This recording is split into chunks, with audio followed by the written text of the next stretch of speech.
No serías el primero ni el último que decide empezar a construir una vivienda y se piensa que con un par de papelitos en un mesecito tenemos el proyecto y podemos empezar a construir. Y ya no te digo más si encima no es que vayas a construir una vivienda, sino lo que vas a hacer es una rehabilitación y piensas que, bueno, por supuesto ahí con 2 planitos y una pequeña memoria, todo justificado y para adelante. Por desgracia, la realidad nos lo complica mucho más de lo que realmente a veces parece necesario, pero cada uno de los documentos que componen un proyecto son los que le dan peso y seguridad a la obra que vamos a ejecutar. Si quieres saber de qué se compone todo un proyecto de vivienda, quédate que hoy te lo explico.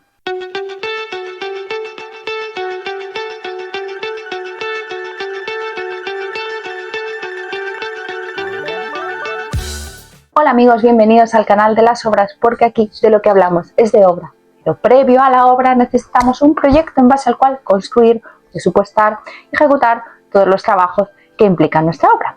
Y hoy vengo a explicaros en qué consiste este proyecto y si eres una persona que va a hacer una autopromoción, te voy a dar el paso a paso para que sepas en cada punto que estamos, para que sepas lo que vas a necesitar, los plazos que te va a llevar, que estimes debido al volumen de trabajo que hay, y sepas encontrarte en qué punto concreto estás, más allá de lo que te pueda ir guiando el arquitecto. Bueno, lo primero de todo sería buscar al arquitecto, porque todos estos puntos tienen que ir de la mano de una persona que los gestione, porque es posible que si empecemos a dar pasos por nuestra cuenta acabemos saltándonos alguno y en vez de acelerar el proceso lo ralenticemos. Una vez tengamos el arquitecto, lo primero que nos va a decir que nos hace falta es el estudio geotécnico. Tengo algún vídeo donde tallo cómo es un estudio geotécnico, pero bueno, en resumen es una serie de calos que se hacen en la vivienda para poder demostrar, justificar cuál es el punto de resistencia, la profundidad que necesitamos para cimentarla. Todo esto nos lo reflejan en un documento donde ya es el arquitecto el que lee el punto exacto donde nos tenemos que cimentar, y si bien es un poco orientativo porque realmente se hacen 2-3 calos en una parcela que a lo mejor no abarcamos ni a metros cuadrados el 50% de lo que es la parcela, pero bueno, nos sirve para más o menos estimar cómo es. Después el arquitecto procede a ver con nosotros los planos, es decir, ver qué distribución vamos a querer, pero para esto tenemos que tener clara la ficha urbanística de la vivienda, porque al final las normativas urbanísticas son las que nos van a marcar que podemos construir, sobre todo en superficie, pero muchas veces entran más allá en algunos detalles más concretos que son importantes a tener en cuenta para que el ayuntamiento no nos lo tire para atrás. Teniendo ya definida la vivienda es cuando el arquitecto procede a realizar lo que es el proyecto completo. En primer lugar se realizan todos los planos porque son la base para la memoria que hay que ejecutar. Estos planos se componen, a rasgos generales y básicos, de un plano de situación, de un plano de emplazamiento, de planos de arquitectura con sus cotas, justificación de superficies, distribución de mobiliario para un poco ubicar cada estancia cuál es su función. Se acompañan también de secciones y de alzados, y con todo ello podemos ver el global de cómo es esta vivienda. Sería interesante que también se incluyeran detalles constructivos, aunque no son obligatorios, pero ayudan mucho a la hora de realizar según qué trabajos, entender qué es lo que compone pues cada uno de los elementos y no solo tenernos que guiar de las mediciones. Por otra parte están los planos de estructura, partiendo del plano de cimentación y planos de estructura y de cubierta. Habrá tantos pues como plantas tengamos en la vivienda. Y por otra parte los planos de instalaciones, que un poco con lo mismo, se ajustarán a las instalaciones de cada vivienda, pues dependiendo de qué sistema de climatización hayamos elegido estrenar nosotros. Electricidad, fontanería, saneamiento son comunes en todas las viviendas, pero bueno, luego en algún proyecto más especial podemos necesitar un plano de protección contra incendios, por ejemplo. Y ya con todo esto tenemos completa la documentación visual de la vivienda. Procedemos a los textos, para mí la parte más tediosa de este trabajo. Son muchos los documentos que nos obligan a incluir, muchos de ellos son repetitivos, pero tienen que incluirse de nuevo en cada vivienda. Aunque la base sea la misma, se tienen que ir ajustando a cada una de las características de las viviendas nuevas. Tenemos en primer lugar una memoria donde describimos todos los elementos de la construcción, bueno, desde situación, emplazamiento, propiedad y demás, hasta bueno, todos los elementos de la construcción y a partir de aquí procedemos a la justificación de superficies, a la justificación de código técnico, a la justificación de cálculo. En definitiva, hacer toda una justificación técnica y constructiva que tiene que ir de la mano del certificado energético de la vivienda, que también se debe realizar un certificado de proyecto para poder mostrar que efectivamente estamos cumpliendo las normativas de eficiencia energética que hoy en día nos están exigiendo. Todo esto además se acompaña de una serie de nexos como son el estudio de gestión de residuos, que es un poco donde detallamos los residuos que van a salir y cómo se van a gestionar. El plan de control de calidad, donde marcamos un poco las normas mínimas de calidad que debe de tener cada uno de los elementos y materiales que vamos a emplear. Un libro de mantenimiento del edificio, que esto sería como una parte final en la que al hacer la entrega al cliente de todo el proyecto, a él le quede como un libro de instrucciones de cómo debe mantener esa vivienda para que pueda durar el tiempo estimado en las mejores condiciones. Y también un pliego de condiciones técnicas que al final lo que marcan como unas cláusulas mínimas de lo que se debe hacer y no se debe hacer, un poco a modo justificativo, como si fueran las cláusulas de un contrato de trabajo en el cual detallamos punto a punto pues lo que todos sabemos y lo más básico, pero como para que quede reflejado en qué punto se debe hacer, qué controles, qué documentación administrativa, qué condiciones técnicas. Bueno, pues lo que os digo es realmente como un englobe de lo que se necesita técnicamente para que este proyecto se cumpla tal y como se ha pensado que se está ejecutando. Y a todo esto también se le incluye el estudio, que normalmente en una vivienda sería un estudio básico de seguridad y salud, porque no es una obra de gran envergadura, y es un estudio donde se marcan un poco las normas mínimas de seguridad, en base al cual luego ya el constructor desarrollará su propio plan de seguridad y salud, pero un poco marcando la línea de la normativa mínima de seguridad que se debe cumplir.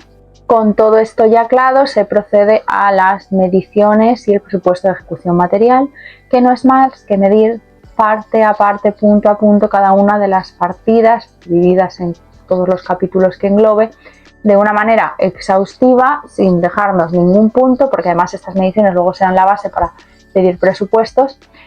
Y bueno, pues es una de las partes más complicadas porque son muchísimos los elementos, mucho lo que hay que medir. Luego en obra a veces las medidas se ajustan de otra manera, no es lo mismo la visión técnica, pues mismamente un punto muy común donde hay muchas discusiones en la deducción de huecos. Es importante dejar claro con el constructor que incluimos, que no. A veces en proyecto tenemos que deducimos todos los huecos y él no nos lo va a admitir.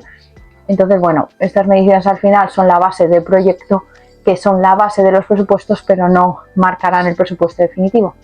Y a estas mediciones se les ponen unos precios en base a lo que marque la tabla de precios de cada lugar donde estemos, pues en nuestro caso los de la Comunidad de Madrid, y aquí marcamos pues unos precios que vienen en una tabla que no son ni parecidos a los precios de ejecución, suelen ser bastante más económicos, aunque cada vez los van actualizando y los van ajustando más, porque de ese importe total es del que nos sacarán el ICIO, que al final como es un 4%, pues cuanto más alto sea, pues más impuestos pagamos y mejor les viene. Y ahora que tenemos todo esto, procedemos a buscar, bueno, durante el proyecto y su ejecución ya podemos, con una idea básica de lo que se va a hacer, podemos buscar al aparejador, aunque lo normal es que la gente hasta que no tiene el proyecto terminado, prácticamente terminado, un proyecto básico si es que lo hubiera, no buscan aparejador.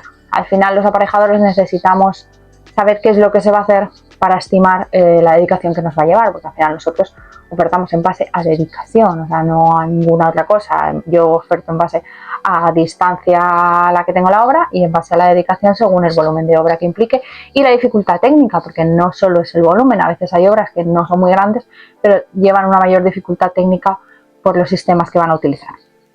Entonces, con eso ya podemos tanto pedir precio aparejador como pedir precio al constructor, porque ya con el proyecto ellos pueden empezar a manejar. Mientras, el proyecto se tiene que visar en el Colegio de Arquitectos. Cuando sale el visado del Colegio de Arquitectos, no solo sale el proyecto visado, sino que también sale la hoja de dirección del arquitecto.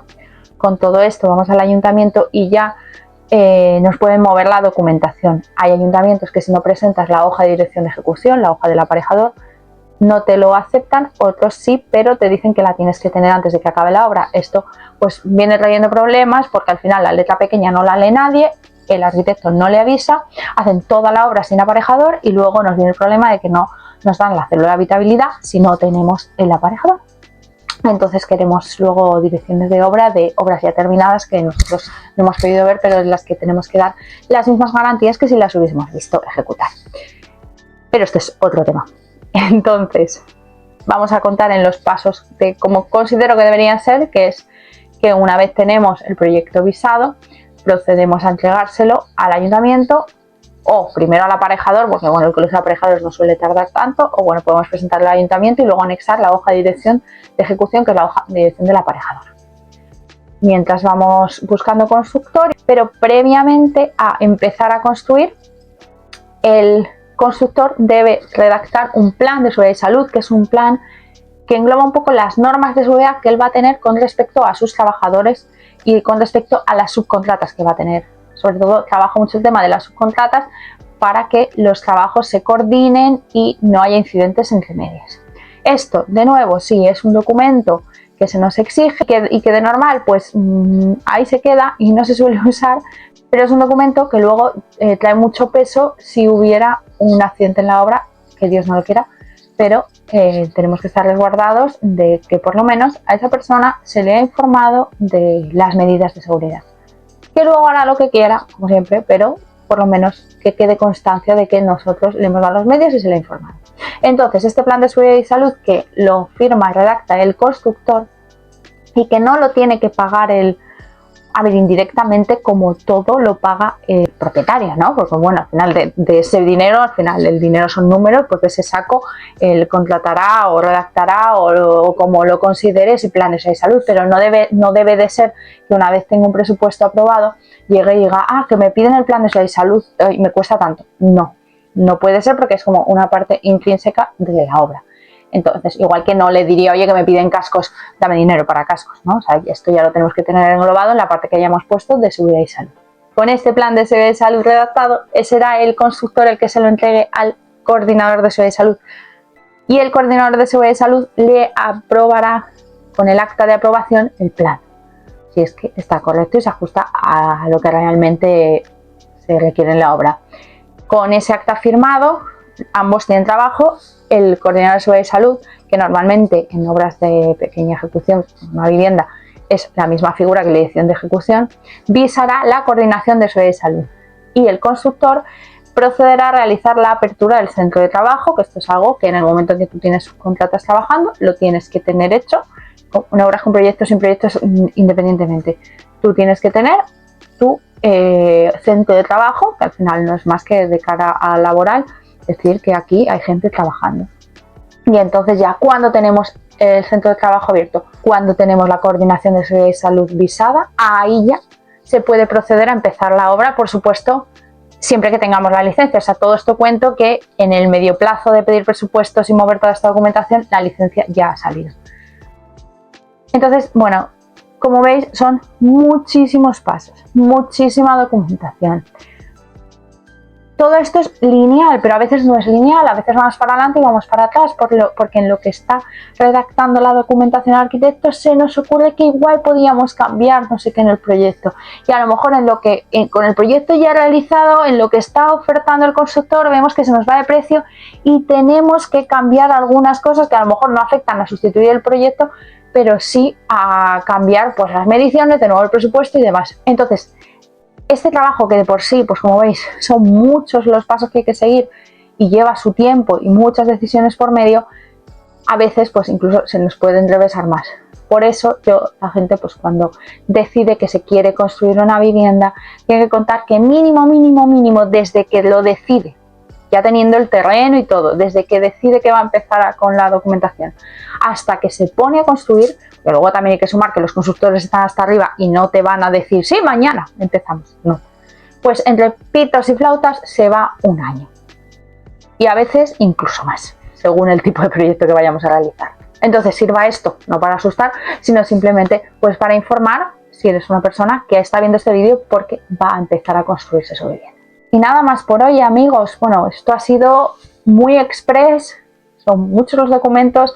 Yo incluso para un simple proyecto de piscina, cuando entrego la documentación, los clientes se me quedan locos, pero porque al final esto es las bases de un proyecto.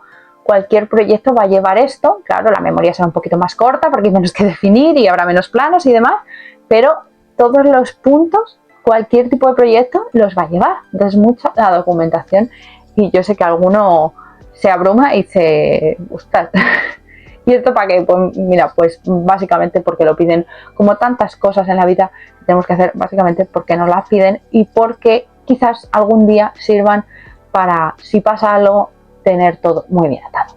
Nada más, amigos, poco más que decir. Hoy hablamos de documentación, pero ya sabéis que mi sitio en la obra, así que adiós, compañeros, nos vemos en la obra.